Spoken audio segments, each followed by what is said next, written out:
آخری بات سن لیں، میرے استاد تھے شیخ نور محمد، یہ سامنے شاہ گردیز میں سارا دن مجلس سنتے رہے۔ کوئی قم یونیورسٹی ایران سے 3-4 مجتہد آئے ہوئے تھے ان کے، جب واپس آنے لگے تو صاحب علی شاہ صاحب بیٹھے ہوئے تھے۔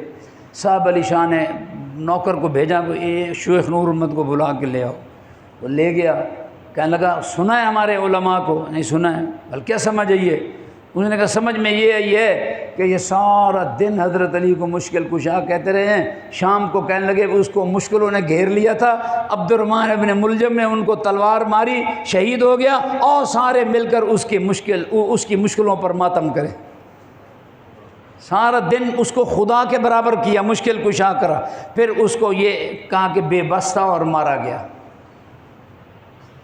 یہ دین ہے، اوپر سچ ہے نیچے جھوٹ ہے، وہاں جھوٹ ہے تو وہاں جھوٹ ہے، وہاں فراڈ ہے تو وہاں فراڈ ہے۔ بھئی امیر معاویہ کی بیوی عیسائی تھی، ٹھیک ہے وہ اسلام لے آئی، تو حضرت حسین کی 2 بیویاں غیر مسلم تھیں، وہ بھی اسلام لے آئی۔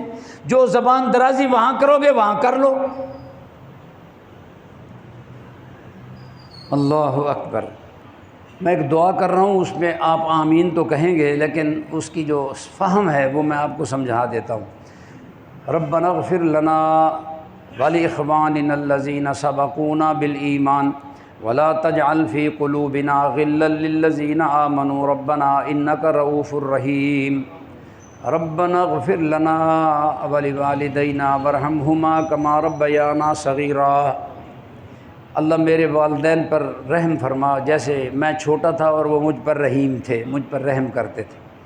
جو بندہ یہ چاہتا ہو کہ میری دعا قبول ہو جائے، وہ اپنے والدین کے لیے بخشش کی دعا کرتا رہے، زندہ ہوں تب بھی، فوت ہو چکے ہوں تب بھی دعا کرتا رہے۔ ایک یہ بات دعا کی قبولیت کا گر بتا رہا ہوں، اور دوسرا جو ہے نا وہ ہے یا ذل جلال والاکرام، یا ذل جلال والاکرام، اے عزت والے، اے کائنات کے خالق، ساری کائنات کو سنبھالنے والے، ساری کائنات کو رزق دینے والے، ساری کائنات کی پریشانیاں دور کرنے والے، یا ذل جلال والاکرام کو چپک جاؤ، چمٹ جاؤ، اس سے وابستہ ہو جاؤ، یا ذل جلال والاکرام، یا ذل جلال والاکرام، تو آپ کی دعائیں جو ہیں وہ قبول ہونا شروع ہو جائیں گی انشاءاللہ۔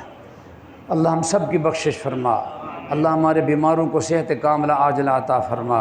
یا اللہ ہمارے والدین اور جو مومن دوری دنیا میں فوت ہو گئے، اللہ مرد اور عورتیں ان سب کی بخشش فرما۔ یا اللہ مسلمانوں کو جگ ہسائی سے محفوظ فرما۔ یا اللہ عزتیں عطا فرما۔ یا اللہ شرمندگی سے، کمزوری سے محفوظ فرما۔ یا اللہ نفع بخش علم عطا فرما، پاکیزہ روزی عطا فرما۔ گھر میں کوئی ضرورت ہو اللہ وہ ساری ضرورتیں تو پوری فرما دے۔ سبحان ربک رب العزت عما یصفون وسلام علی المرسلین والحمد للہ رب العالمین۔